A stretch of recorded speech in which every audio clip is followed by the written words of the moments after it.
Ben, je fais la partie 2 de la vidéo que j'ai publiée où je réagissais que par rapport aux propos de M.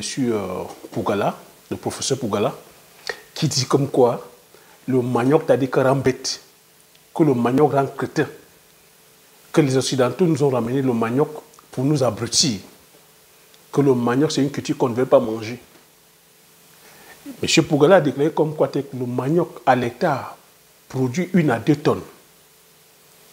Que le manioc, que les Africains ne veulent pas consommer le manioc parce que les Occidentaux ramènent une culture qu'ils ne consomment pas. Que dans le manioc, il y a du cyanure. Donc j'ai essayé de répondre à cette vidéo parce que vous voyez qu'ici sur la chaîne on parle d'agriculture, on parle d'élevage et on ne peut pas laisser de tels propos que sans pouvoir réagir, sans pouvoir aussi apporter certains éclairages, nous questionner. Parce que j'ai constaté que dans notre communauté, quand je dis communauté africaine, on ne se questionne pas. Parce que M. Pougala t'a dit quoi là? Dans quelles circonstances il le dit? Il le dit en pleine formation. Hein, c'est une vidéo qui est en ligne. Hein, une vidéo qu'un membre de la communauté des agriculteurs visionnaires m'a fait parvenir, où il est en pleine formation. Il dit aux personnes comme quoi, le manioc, c'est une culture vraiment à proscrire. Que le manioc, on nous a ramené ce manioc pour nous abrutir. Et il précise très bien que c'est l'OMS qui dit que le manioc, c'est une culture qu'on a ramené en Afrique pour tuer, que le manioc, c'est un poison pour tuer les Africains. Donc moi, j'ai apporté mon analyse là-dedans. J'ai essayé d'analyser le personnage Pougala. Je me suis dit, non, M. Pougala, qui parle, il n'est pas rationnel quand il parle. Et il y a beaucoup d'approximations. Lorsqu'il cite l'OMS, quand on parle d'études, c'est quoi cette étude-là? Quelle est la quantité, la proportion des personnes qu'on a pris pour pouvoir faire cette étude? Quels sont les neurochirurgiens qui ont fait cette expérience-là?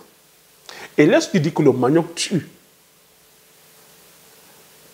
je dis encore que lors de cette expérience, est-ce que c'est les personnes à qui on a fait consommer uniquement le manioc?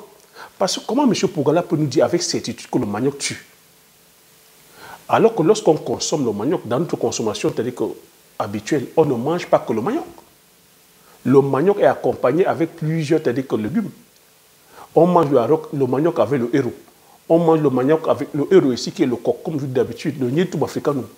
On mange le manioc avec le ndolé, on mange le manioc avec les béourolais, le folon, les feuilles de manioc se consomment, donc le manioc s'accompagne. Quelle est cette étude-là où on a fait, où on a pu décider que ce n'est que le manioc? C'est là où je trouve que les propos de M. Pougala, pour un professeur, un scientifique comme lui, je trouve que c'est léger. Parce que si on avait fait une étude, on est venu dans une région, je ne sais pas moi, d'Afrique, et qu'on a pris par exemple 1000 personnes, et on les a fait consommer uniquement le manioc, sans boire de l'eau, parce que si on fait boire de l'eau aux personnes, ça va fausser les études.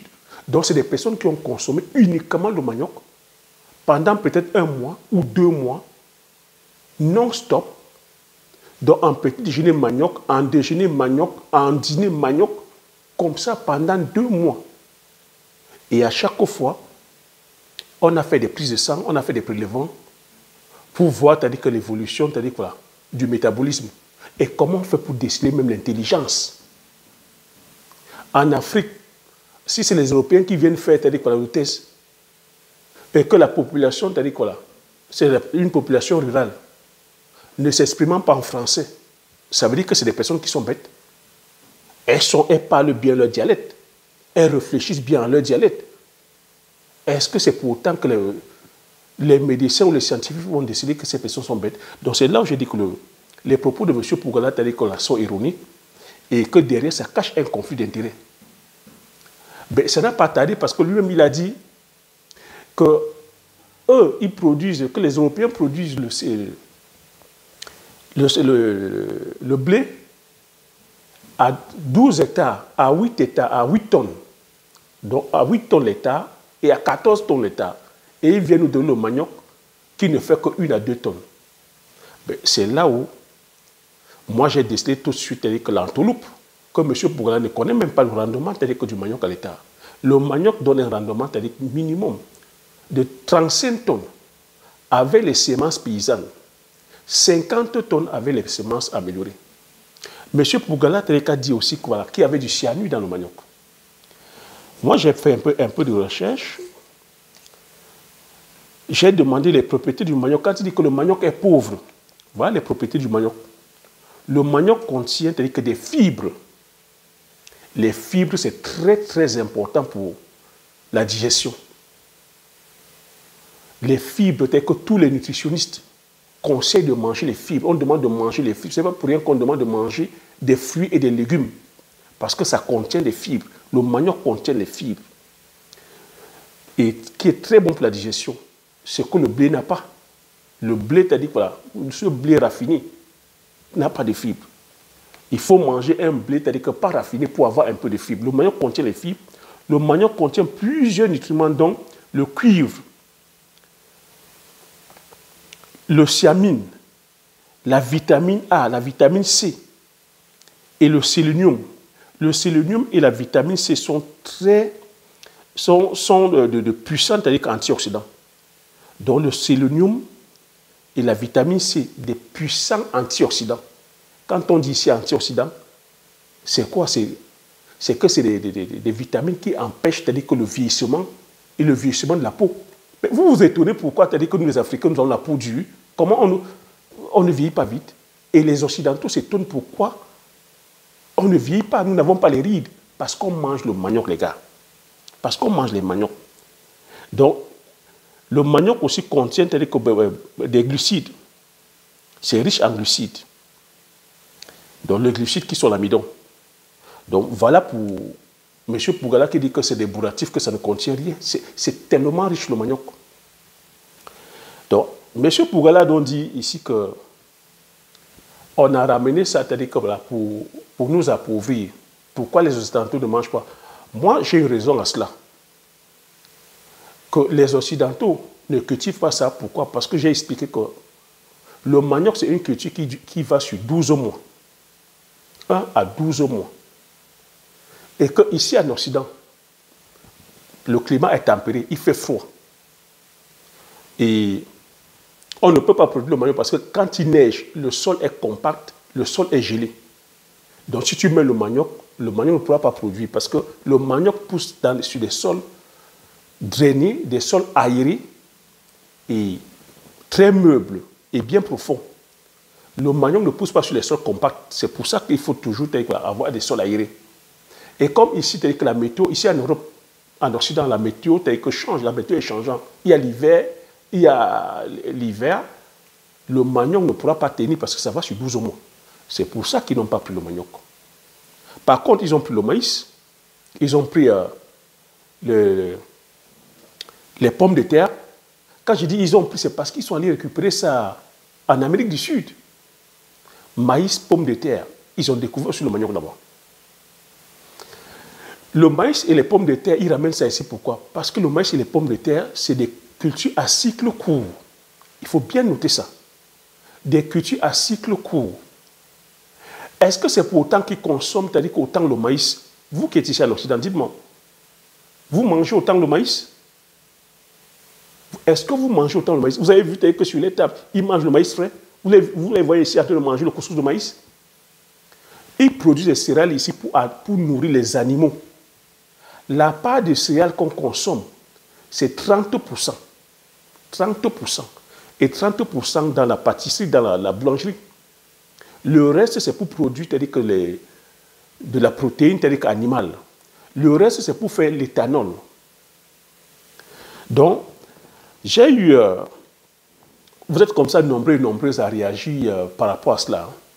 Mais moi, j'ai compris que M. Pougala lutte pour ses intérêts. M. Pougala a voulu venir produire le blé et le tournesol au Cameroun. Et on a bloqué. Ça a été bloqué à l'aéroport. Lui me le dit dans la vidéo. Mais ça a été bloqué pour les très bonnes raisons. J'ai expliqué qu'on ne peut pas venir introduire comme ça les semences de façon, c'est-à-dire anarchique, tu vois, sur un territoire.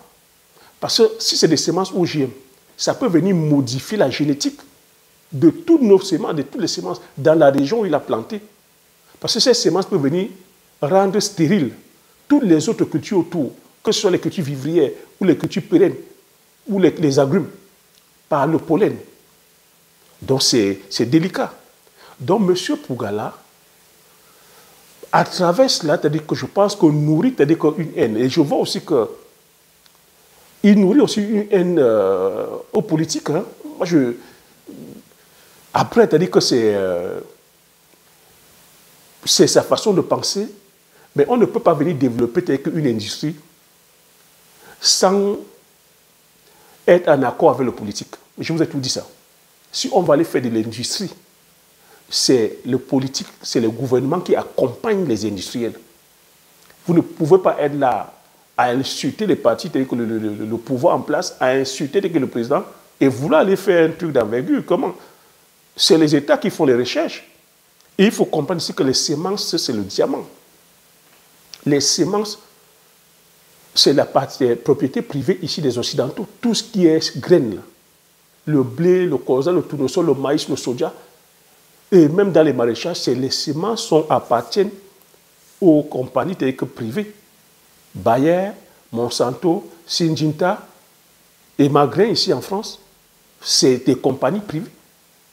Si on va tomber là-dedans, ben, c'est de nous rendre esclaves. Comme les Occidentaux ici, ils passent le temps à acheter à chaque fois, alors que nous avons des graines aux pays qui sont reconductibles. Avec le manioc, nous avons des semences qui sont reconductibles. Quand tu fais 1 hectare, tu peux faire 10 hectares. Donc, j'ai donc essayé de développer ça. Je vous ai aussi dit que M. Pougala, je pense que M. Pougala, derrière, nourrit aussi, règle aussi un peu ses comptes. Vous voyez que sur le terrain, il y a des gens qui travaillent. Nous sommes en train de vouloir faire de l'impôt substitution. On veut lutter contre les importations de farine de blé et même du blé. Et nous avons, c'est-à-dire que des tubercules qui peuvent répondre justement à cette demande-là. Le manioc, le macabo, le taro, l'igname, la banane plantain. Vous voyez que derrière ça, avec le travail que nous avons fait ici, depuis 5 ans, depuis la création de cette chaîne, vous voyez que, comme j'ai coutume à vous dire, je ne suis pas un suiveur. Moi, j'ai bien commencé avant que YouTube, avant que les infopreneurs, c'est-à-dire que de commencer à créer YouTube. Ça fait plus de 10 ans que je suis sur le terrain. Lorsque je me suis lancé, je n'ai pas eu de coach. Donc, quand je suis venu dire que faisons le manioc, vous voyez que je n'ai pas attendu. Nous étions les seuls ici à parler du manioc.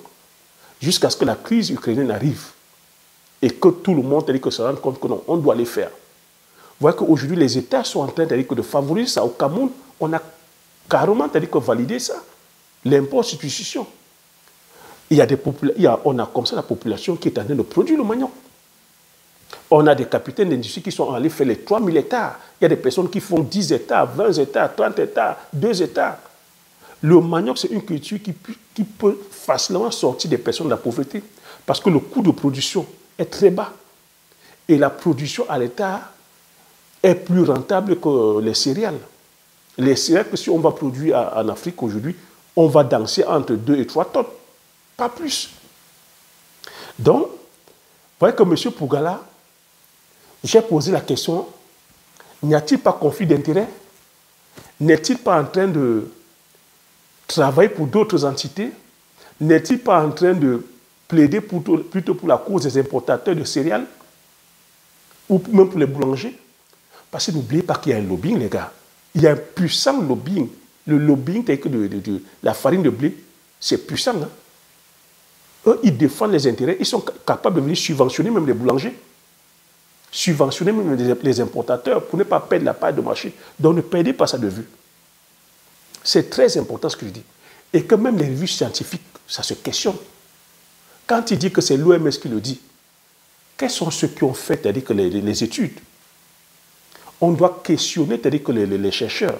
Ça a été financé par qui? Vous verrez que la plupart du temps, les études ont été financées par les multinationales, sémencières. Parce que les États sont aujourd'hui n'ont pas les moyens pour pouvoir financer la recherche. Vous voyez que les multinationales sémencières subventionnent les États pour la recherche. Les multinationales financières subventionnent les chercheurs. Même, c'est-à-dire que ces ingénieurs-là, étant en études, pour pouvoir faire leurs publications, ce sont les multinationales qui financent.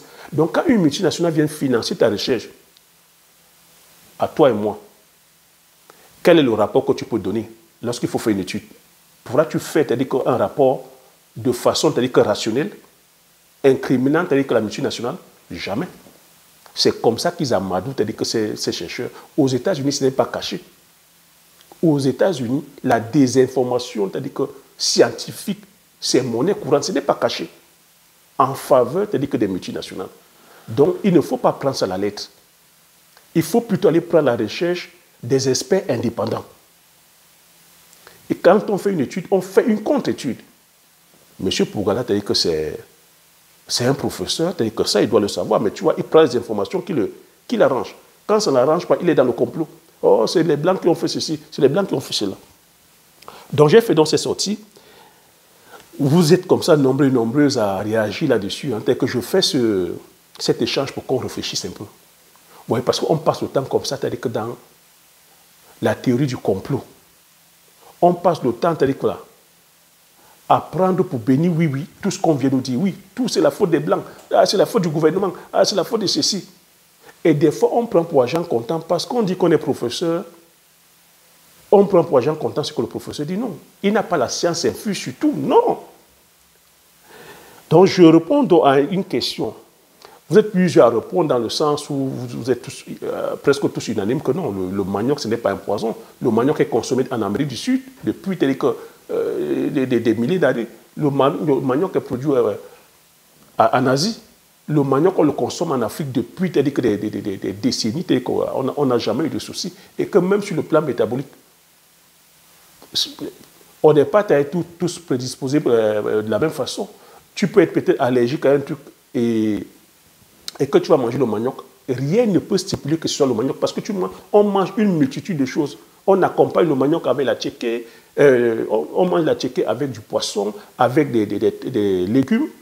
Donc le manioc ne peut pas être nocif. Et on ne peut pas dire ici que c'est le manioc parce qu'on mange une multitude de choses. Scientifiquement, c'est-à-dire que ce n'est pas possible.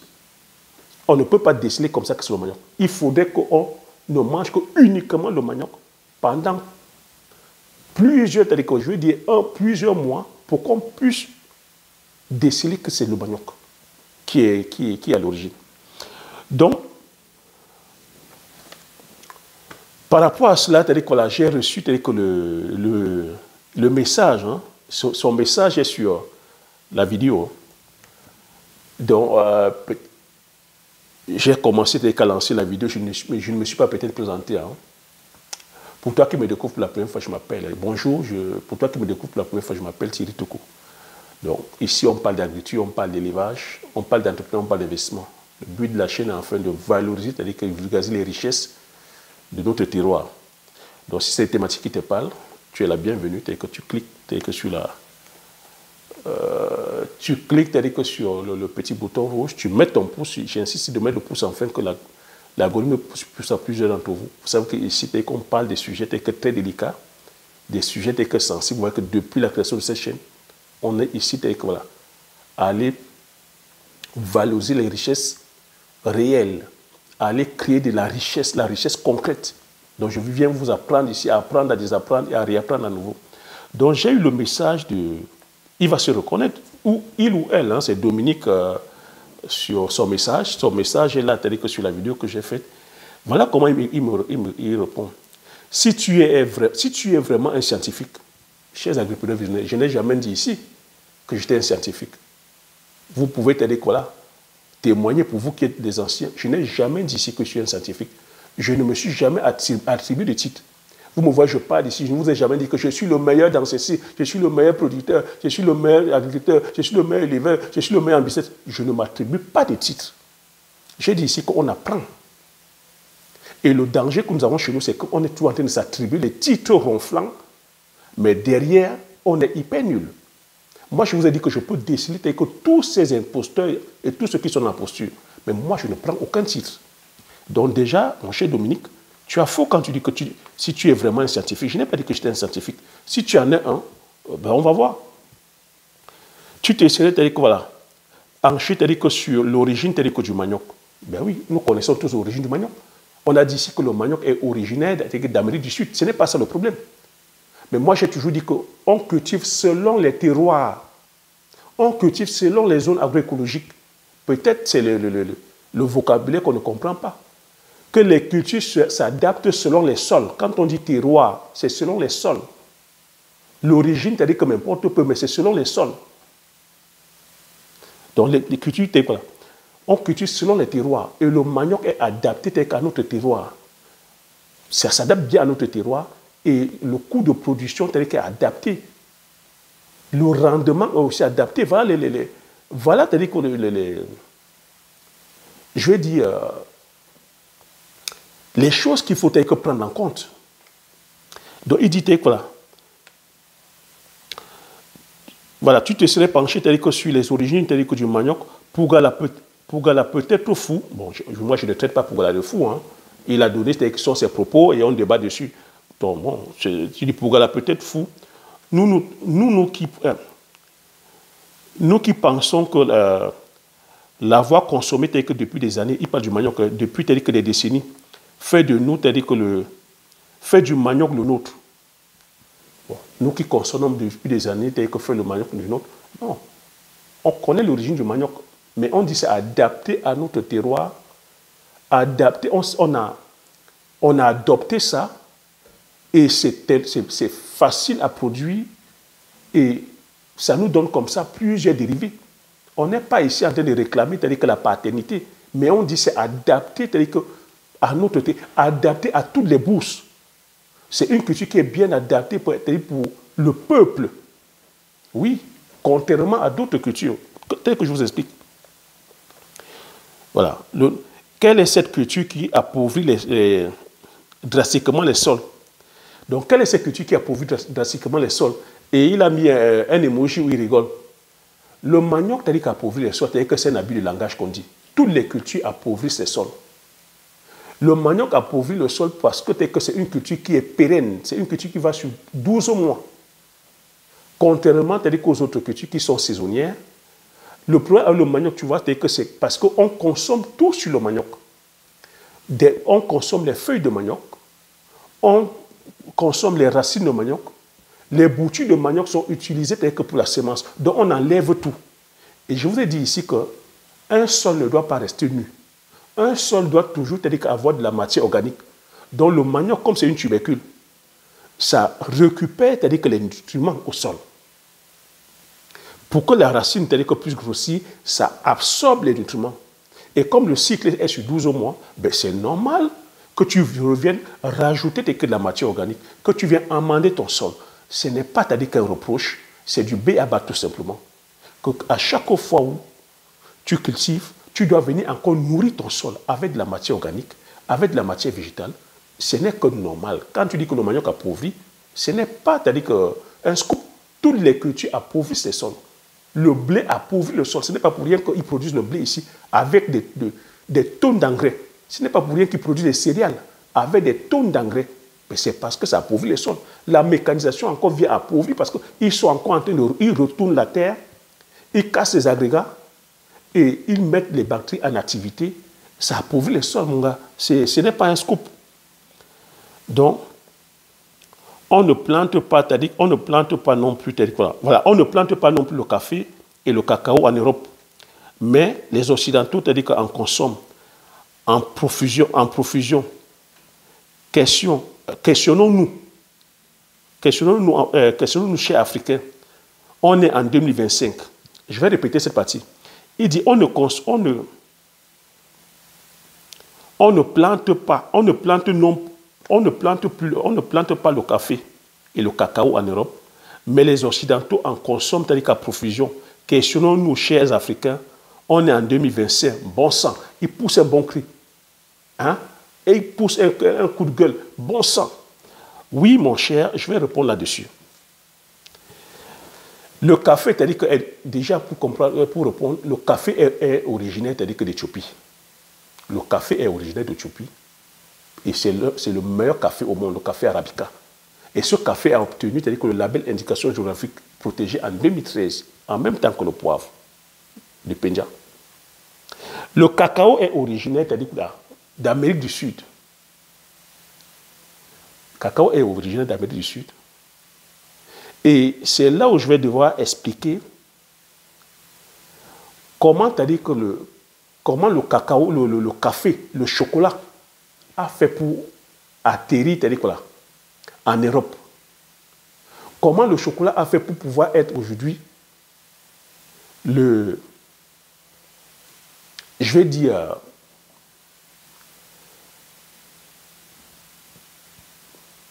un truc, je cherchais un peu le mot, hein, c'est passé le dessert ou je dirais ici que le dessert le plus consommé par les Européens. Je cherche un peu dans quelle catégorie on peut mettre le chocolat. Mais je vais parler ici du chocolat boisson. Ou chocolat, les plaquettes de chocolat. Pourquoi est-ce que les tablettes de chocolat, les Occidentaux en raffolent? Mais figurez-vous, les Occidentaux ont failli ne pas manger le chocolat. Les Occidentaux ont failli ne pas manger le chocolat et même, vous voyez, même ça. La boisson chocolat, vous voyez cette boisson chocolat? Les Occidentaux ont failli ne pas manger. Donc, je vais vous amener ici à un voyage. On va faire un bond sur 3000 ans. 3000 ans avant Jésus-Christ. Du côté, c'est-à-dire que du Mexique, c'est-à-dire que voilà, les Mayas et les Aztèques. Les Mayas et les Aztèques. Le cacao était pour les Mayas, c'est-à-dire que là, un bien. Les fèves de cacao, c'était de l'argent. Pour les Mayas, c'était de l'argent. Le cacao, c'était un bien très précieux. Je viens vous dire que les choses n'ont que de valeur ce qu'on peut les accorder. Nous, on peut être en train de consommer, c'est-à-dire que le manioc, c'est rien pour nous, ou c'est une valeur pour nous, et pour les autres, c'est-à-dire que c'est rien du tout. Pour les Mayas, c'est-à-dire que le café, les fèves de cacao, ça ressemble à un truc comme ça, comme le pébé. Les fèves de cacao, c'était une monnaie pour eux. Je vous dis, à l'époque, les épices, c'était la monnaie. Et je vous ai fait comprendre qu'une monnaie, c'est quoi? Une monnaie, c'est tout ce qu'on peut compter. Chers entrepreneurs visionnaires, je vais demander de mettre beaucoup de likes. Parce que vous voyez que je me rends compte que des formations comme ça, des études qu'on donne ici, il y en a qui payent cher. Il y en a qui vont payer que des millions pour avoir des fois des informations erronées. Et que tout ce qu'on partage ici, c'est-à-dire que ça vaut de l'or, je vous dis à chaque fois. Je vous ai dit que la monnaie, 3000 ans avant Jésus-Christ, les Mayas, les fèves de cacao, c'était la monnaie. C'était de l'argent. Je vous ai dit que les épices, c'était la monnaie. Que le poivre aussi, c'était la monnaie. Et comment on considère la monnaie? La monnaie était tout ce qu'on pouvait compter. Tout ce qui était comptable. Quand tu peux compter comme ça, 1, 2, 3, c'était la monnaie. Tout ce qui était comptable, quantifiable, tout ce qu'on pouvait conserver. Tu vois que les fèves de cacao pouvaient se conserver. Lorsqu'on a récolté le cacao, et on sèche le cacao, on sèche les fèves peuvent se conserver pendant 1 an, ou même, c'est-à-dire que 2 ans. Donc, c'est une monnaie. Tu commences à comprendre pourquoi tu as dit que les Occidentaux ont pu avoir les fèves de cacao sur place, en Occident. Donc, voilà le voyage qui commence. Et moi, je peux te dire que le manioc n'a pas intéressé que les Occidentaux. Tu comprendras aussi pourquoi. Parce que c'est une affaire de goût. Et le manioc, c'est une culture qui est périssable, qu'on ne peut pas conserver. Et ce que moi j'aime, tu n'es pas forcément obligé d'aimer. C'est une affaire de goût, une affaire de préférence. Ça ne se discute pas. Donc, faisons un bond, c'est-à-dire que dans le temps, 3000 ans. Donc, je t'ai dit que le cacao, j'ai pris mes notes. Hein. Le cacao, c'est-à-dire que le cacao, c'était originaire d'Amérique centrale. Donc, c'était les Aztèques, les Mayas. L'histoire raconte que c'est Don Armand Cortés qui a découvert, c'est-à-dire que le cacao, et l'a fait, c'est-à-dire que l'a fait apprécier à son roi, Charles V d'Espagne. C'est donc Armand de Cortés qui a découvert les fèves de cacao. Et l'a fait découvrir à son roi Charles V d'Espagne en 1728. 1528, note bien la date. Et il faut comprendre que pourquoi est-ce qu'il va faire découvrir au roi? À cette époque-là, il n'y a que les rois qui validaient, c'est-à-dire que les essences. Il n'y a que les rois qui pouvaient valider qu'est-ce qui pouvait entrer, c'est-à-dire que dans leur royaume. Et tout passait par le roi. À cette époque, la population ne comptait pour rien. La population n'avait pas le droit et n'avait pas le droit de posséder même les choses. Écoute très bien l'histoire. Tu vas comprendre, c'est-à-dire que l'origine, ici, c'est-à-dire que du chocolat. Et tu vas comprendre ici l'origine du chocolat que tu bois là maintenant et du chocolat que tu manges. Et tu vas me donner ton idée. Si au premier abord, quand les Européens sont arrivés, est-ce qu'ils ont apprécié le chocolat fait par les Mayas? Suis l'histoire. La première trace, c'est-à-dire écrite, qui prouve que le chocolat, c'est-à-dire était introduit en Espagne, donc semble dire c'est en 1544. Vous voyez que même dans l'histoire, on dit 1528, 1544. Gardez l'histoire. Je vous dis encore que l'histoire n'est que dite par la personne qui a écrit. On nous parle de 1528, 1544 encore là. Voilà encore une autre histoire, c'est-à-dire que tu joues du cacao. L'histoire dit aussi que c'est Christophe Colomb qui avait rapporté les fèves de cacao en Espagne en 1502.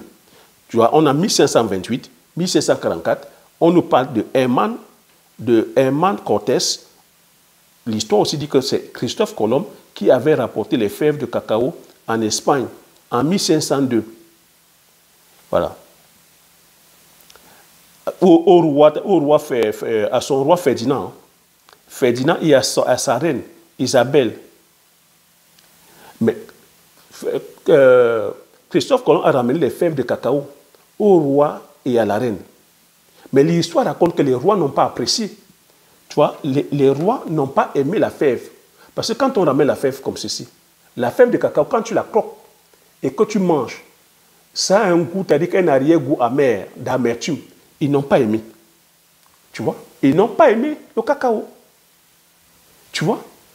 Est-ce que ça veut pourtant dire que le cacao est mauvais? Eux, ils n'ont pas aimé. Et si le roi n'aime pas, tu es mal barré, c'est le roi qui est gage de qualité, hein, c'est le roi qui valide. Hein. Donc, là, ils n'ont pas, voilà, ça ne les a pas intéressés, ils n'ont pas apprécié voilà, le goût, parce que le goût de la fève était amer. Donc, dans cette petite histoire, il faut comprendre que les rois n'ont pas aimé, mais je vais te donner ici la recette traditionnelle. Parce qu'on a ramené les fèves, ils n'ont pas aimé. Je vais te donner la recette traditionnelle du chocolat avec Maya, des Aztèques. Et tu vas m'expliquer, toi aussi tu vas me dire, lors de cette recette-là, si toi tu étais à la place des Occidentaux, si tu allais apprécier, la portion ou la recette. Donc le chocolat avec Maya des Aztèques ne devait pas être apprécié, très apprécié en Europe à l'époque. Et vous allez comprendre pourquoi. Le chocolat des Mayas ne devait pas être apprécié à l'époque. Et vous allez comprendre pourquoi. Recette de chocolat de Maya 3000 ans avant Jésus-Christ. Donc c'était quoi? Fèves de cacao plus maïs grillé. Fèves de cacao, maïs grillé. Le maïs, pourquoi? Parce qu'eux, ils produisent le maïs. Le maïs est originaire du Mexique. Maïs grillé, donc ils font avec les produits du terroir. Fèves de cacao, maïs grillé, piment. Plus eau chaude. Fèves de cacao, maïs grillé, piment, plus eau chaude. C'est ce que tu bois là en ce moment. C'est la même recette. Est-ce que tu peux me dire dans les commentaires ce qui manque? Je vais te dire l'ingrédient qui a tout changé, qui a fait en sorte que les Européens commencent à boire du chocolat. Mets ça dans ta tête. Fèves de cacao, maïs grillé, plus piment, plus eau chaude. Voilà en 3000 ans avant Jésus-Christ. Voilà la recette. Donc, selon vous, selon toi, tu penses que ça, toi, tu pouvais boire si tu étais à la place des Occidentaux. Tu pouvais boire, c'est-à-dire voilà, une potion pimentée de cacao et plus, c'est-à-dire que de maïs grillé, tu pouvais boire ça. Mais ça, les Mayas, c'était leur boisson. Une boisson, c'est-à-dire que énergisante. Une boisson riche, puissante, c'est-à-dire que voilà, stimulant. Moi, je produis avec ma boisson du terroir. Toi, tu vas venir dire que ce n'est pas bon. Il faut donc commencer à comprendre.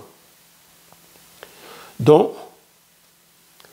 les Blancs, forcément, ne pouvaient pas être que boire. Le goût, c'est-à-dire que le goût était piquant. Il y avait, c'est-à-dire que là, tu as vu que là-dedans, quoi? Il manquait quoi? Il n'y a pas de sucre. L'élément qui vient changer, c'est-à-dire que le chocolat, qui vient faire en sorte que le chocolat marche ici en Occident, c'est le sucre. C'est le sucre qui fait en sorte que les Occidentaux mangent commencent à boire le chocolat. Et encore, je vais te dire, ce n'est pas tous les Occidentaux qui boivent le chocolat. Il y avait un manque de sucre. Donc, pourquoi est-ce que les Mayas ne mettaient pas le sucre à l'époque? Les Mayas n'ont pas mis le sucre à l'époque parce qu'ils ne produisaient pas le sucre, les gars. 3000 ans, qu'avant Jésus-Christ, au Mexique, ils ne produisaient pas le sucre. C'est pour ça qu'ils n'ont pas tous mis le sucre. Voilà. Donc, c'est-à-dire que bien une boisson, c'est-à-dire qu'au goût est vivifiant, riche en caféine, en thioménisant, deux stimulants, c'est-à-dire que puissants, c'est-à-dire que voilà, particulièrement c'est-à-dire que puissants. Donc, tu vois, c'est une boisson puissante, stimulante.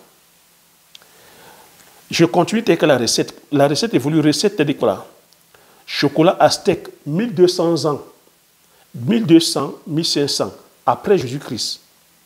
Qu'est-ce qu'on retrouve dans les fèves? Qu'est-ce qu'on retrouve dans la recette de cacao, de chocolat? Fèves de cacao, maïs grillé, piment, cannelle, vanille, pendiflorine, c'est une fleur, hein? Symbopétalum, c'est encore des fleurs. Eau froide. Donc, fèves de cacao, maïs grillé, piment, cannelle. Cannelle, c'est des épices. Vanille. La vanille est originaire du Mexique, Amérique du Central. Je vais te parler de la vanille aussi. Pendipoline, c'est une fleur. Symbopotalum, c'est encore des fleurs. Eau froide. Un peu, c'est-à-dire que de recoin. Et du sang. Je ne sais pas si, pendant que je dis même ça, et un peu de sang de l'élune. Le sang ici, c'est-à-dire que quand on dit l'élune, c'est le sang d'esclave. Je ne sais pas, pendant que je donne la potion, si toi tu peux boire ça. Cacao, maïs grillé, piment, cannelle, vanille, pendipolume, c'est des fleurs. Sympofolium, c'est des fleurs. Eau froide. Un peu de sang. On parle de sang humain et le sang d'esclave. Et ces boissons-là, c'était des boissons spécialement, c'est-à-dire que fabriquées pour des fêtes de mariage, baptême et les fêtes religieuses. Donc, c'est la boisson chaude, ce chocolat, c'était une boisson spéciale. Et il n'y avait que des esclaves. Il n'y a que les esclaves qui pouvaient faire. Est-ce que tu vois la marque déposée? Moi, je pense qu'ils étaient même très stratèges. Parce qu'en faisant ça, il y a un savoir-faire, il y a un savoir-faire, il y a des valeurs. Même les Européens ne pouvaient pas venir voler ce savoir-faire. On te dit le sang. Il faut mettre le sang. Écoute donc, parce que cette boisson-là ne se concorde pas n'importe comment. Cette boisson, c'est-à-dire que c'est des esclaves, c'est un esclave qui le fait, un esclave masculin. Donc ce n'est pas la femme qui fait, c'est l'homme qui fait, masculin.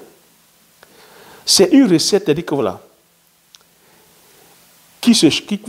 que les Aztèques le font particulièrement par les esclaves, tels que masculins. Pendant, c'est-à-dire que là, cet esclave-là, on choisit un esclave qui va porter, c'est-à-dire un bijou, dont des bijoux, c'est-à-dire que précieux, pendant 40 jours.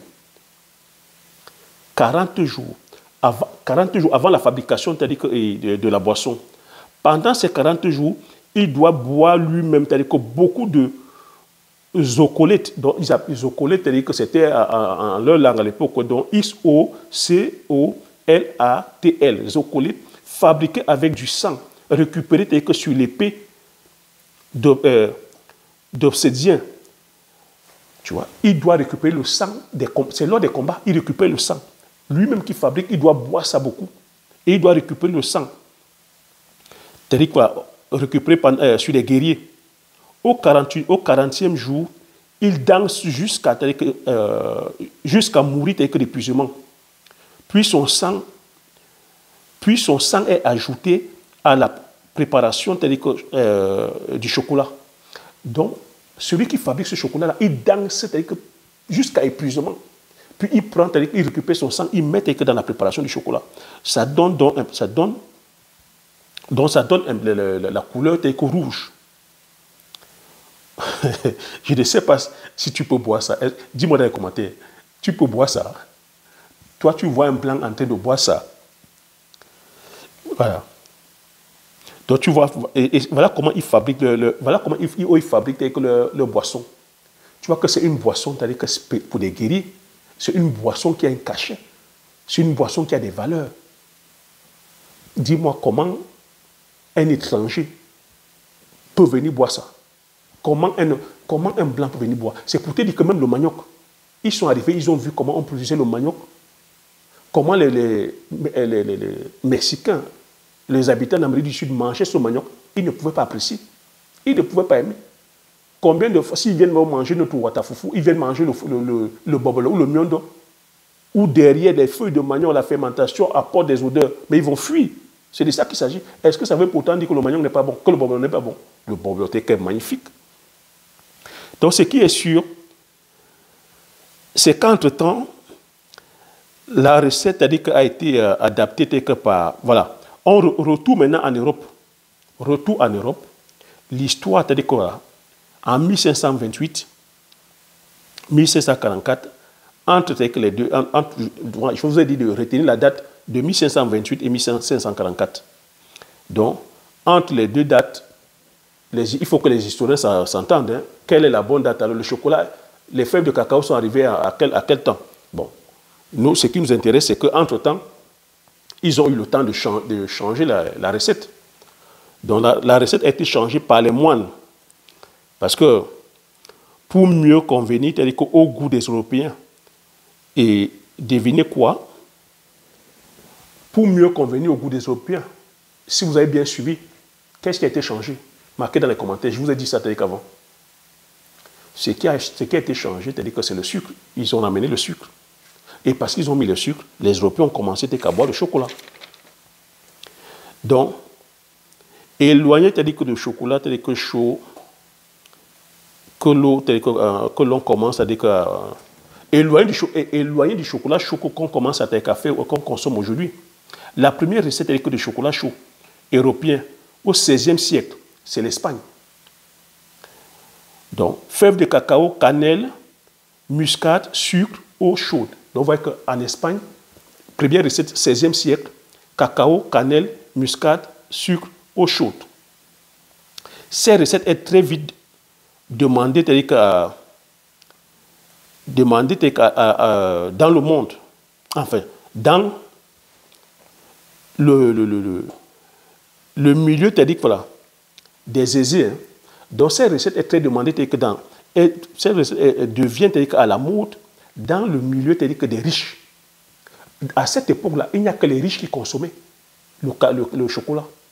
Donc, c'est le roi qui a validé, il n'y a que les riches qui consommaient.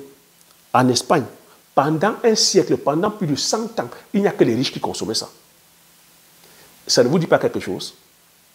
Eux, ils ont pris, ils ont vu les bienfaits, ils ont gardé pour eux pendant 100 ans, dont le peuple n'avait pas droit à ça. C'est ça qui apporte encore la valeur, qui apporte la rareté, qui apporte la convoitise. Pendant un siècle, les riches gardent le monopole, et les Espagnols gardent le monopole de la recette. Dont le secret était jalousement gardé. C'est Francesco Calotti, donc un Italien, qui vient percer dans le mystère, qui vient briser avec le monopole. Au XVIIe siècle, il va lui-même maintenant, c'est-à-dire qu'il va lui-même au Mexique, en Amérique centrale, pour chercher les fèves. En Amérique centrale. En 1606, les boissons, c'est-à-dire qu'à base de cacao, sont devenues très populaires. Mais toujours chères. Et c'est toujours les riches qui consomment. Tu vois que la stratégie marketing ici, quand on va... Les marques aujourd'hui, quels sont ceux qui portaient les marques avant? Les Gucci, les Lancel, les Louis Vuitton, les Lacoste, les ceci, les Dolce Gabbana, c'est les riches. Qu'est-ce qui s'est passé? C'est ça, c'est les riches qui portaient ça pendant un temps. Pendant un très longtemps. Après, ça s'est démocratisé, non? Les pauvres, pour pouvoir gagner en rang social, ont commencé à porter ces marques. C'est la même chose avec le chocolat. Recette du chocolat en 1650, dont l'italien aussi vient dans la danse. Encore, tu as dit qu'un grand secret. La publication de ces recettes était interdite par le roi. Le roi a interdit la publication de la recette. Donc, c'était encore la chasse gardée. Tu vois? Et cette recette, tu as dit quoi là? Fernando, tu as dit quoi là? Fernando t'a fait dans la recette de chocolat à base du jasmin. Du jasmin. Et il garde la recette. Et pour faire ce chocolat-là, il lui fallait 10 jours. Je t'ai dit que les Mayas le faisaient que pendant 40 jours. Lui, Fernando, il le fait pas 10 jours.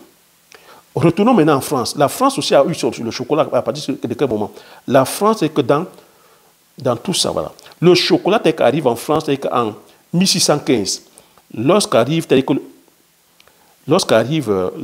Anne d'Autriche, donc alors âgé de 14 ans, Anne d'Autriche, c'est-à-dire que c'était l'épouse de roi XIV. Hein. Anne d'Autriche, c'est l'épouse du roi XIV. C'est lui qui ramène les fèves de cacao à son fiancé, c'est-à-dire que le roi XIV. C'est Louis XV. C'est Louis XV qui va vraiment populariser le chocolat en France. C'est à cette époque, en 1671, que les premiers chocolatiers ont produit, ont ouvert les boutiques de chocolat. Donc en 1600, c'est-à-dire qu'en 1671, que les premières boutiques de chocolatiers ouvrent ses portes à Paris. Louis XV et ses maîtresses. Donc Louis XV aimait le chocolat, ses maîtresses aussi aimaient le chocolat. Donc sa maîtresse, donc, qui est Due de Barry. Due de Barry était des grands amateurs de chocolat chaud à cette époque-là. La fève de cacao, les fèves de cacao sont longuement broyées, mélangées au sucre. Donc, vous voyez que les Occidentaux ont rajouté la touche de sucre. C'est pour ça que le cacao s'est démocratisé. Donc, sucre, épices, vanille, cannelle, pour avoir le goût onctueux et pâteux. Donc, je vous laisse les tralala. En 1770, Marie-Antoinette, voilà, Marie-Antoinette est venue, donc, va aussi avoir son propre chocolatier, puis lui-même créer le poste très prestigieux de chocolatier de la reine. Donc Marie-Antoinette va comme ça créer le poste de chocolatier de la reine. Donc c'est une fonction vraiment noble qu'on donne à un artisan. C'est Marie-Antoinette. Pour alléger la boisson, elle y ajoute la fleur d'oranger et des amandes amères. Cette nouvelle recette s'est rapidement propagée. Oui. Voilà comment le chocolat, voilà comment le chocolat que tu bois aujourd'hui, démocratisé, a voyagé. Mais c'est l'histoire, que des Mayas et des Incas. Vous voyez que les Occidentaux ont apporté leur touche. Qu'est-ce qu'ils ont apporté en plus? C'est le sucre. Parce que le goût du piment, le maïs, on te met le sang des humains. Toi, tu vas boire. Mais ça a des vertus énormes. On te dit que ça a des vertus thérapeutiques énormes. Et ça rentre dans les us et coutumes. Tu as vu, on fait ça pour les fêtes traditionnelles. On fait ça pour les fêtes de mariage. On fait ça pour les fêtes religieuses. Toi, tu vas venir dire que ce que les Mayas faisaient, ce n'était pas bon. Waba, tu es qui pour dire ça? Mais eux, ils ont adapté ça à leur goût. Donc tu vois que le chocolat des Mayas, ça n'a rien à voir avec le chocolat qu'on boit aujourd'hui. Et ça n'a rien à voir avec le chocolat industriel que tu bois aujourd'hui. Le chocolat industriel que tu bois aujourd'hui, il n'y a rien dedans. Il n'y a rien en termes de teneur de cacao. Il n'y a rien dans ce chocolat-ci là. Il n'y a rien. Si je commence à lire les trucs, il n'y a rien dedans. En teneur de cacao, il n'y a rien. C'est purement industriel. Donc tu vois, voilà ce que je vais te dire. Tu vois que c'est tout ce que je partage ici avec toi, tu vois que tous ces recettes-là, c'est que c'était des recettes naturelles. Quand on te dit vanille, on te dit poivre, on te dit cannelle, tu vois, c'est des épices. Et à cette époque-là, tous ces épices-là, ça valait de l'or. C'était la chasse gardée des rois. Tu vois, il a fallu... Les rois, les bourgeois ont consommé ça pendant 100 ans. Tu comprends pourquoi, nous, en Afrique, on cache à nos parents, producteurs de cacao, de devenir transformateurs.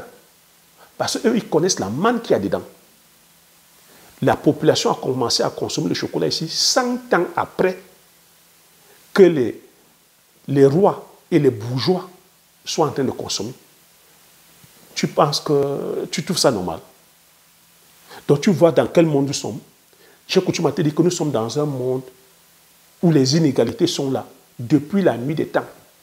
Les Mayas, eux, ils consommaient, c'est-à-dire que leur chocolat, de façon traditionnelle, c'était des valeurs ancestrales. Tu vois qu'aujourd'hui, les Occidentaux sont venus faire de ça une chasse gardée, ont ramené du capitalisme. Maintenant, pour faire boire à la population le cacao, le chocolat, ils ont commencé à monnayer. Ils ont mis le capitalisme. Pourtant, ce ne sont pas eux qui produisent, c'est-à-dire que les fermes de cacao. Pour faire boire le chocolat à la population, ils ont commencé à s'enrichir. Voilà comment on gagne de l'argent, les gars. Voilà comment ils continuent à maintenir nos parents à travailler comme des esclaves, à produire les fermes de cacao et de café pour enrichir leur industrie. Et tu vois que les fermes de cacao sont facilement transportables. Pourquoi? Les fermes de cacao et de café sont facilement transportables. Pourquoi? Parce que c'est des produits secs. C'est des produits qu'on peut conserver longuement. À cette époque-là, il n'y avait pas, c'est-à-dire que il n'y avait pas les moyens de transport n'étaient pas comme c'est aujourd'hui, où il y avait des avions, où on peut faire le par-avion. Tout était en bateau. Et il n'avait pas des bateaux aussi performants comme aujourd'hui. C'est-à-dire que quand ils allaient en mer, c'était des risques. Donc il fallait des produits secs, des produits à longue durée de conservation pour pouvoir faire le trajet, c'est-à-dire que du Mexique, de l'Amérique centrale à l'Europe. Donc le cacao, les fèves de cacao et les fèves de café, et même les épices. C'est pour ça que je dis qu'une culture comme ça, comme le poivre, une épice comme ça, tu peux garder ça 5 ans. 5 ans. Donc tu vois, ils allaient, c'est-à-dire comme ça, en Inde. Ils allaient en Inde récupérer les épices. Ils pouvaient faire des voyages.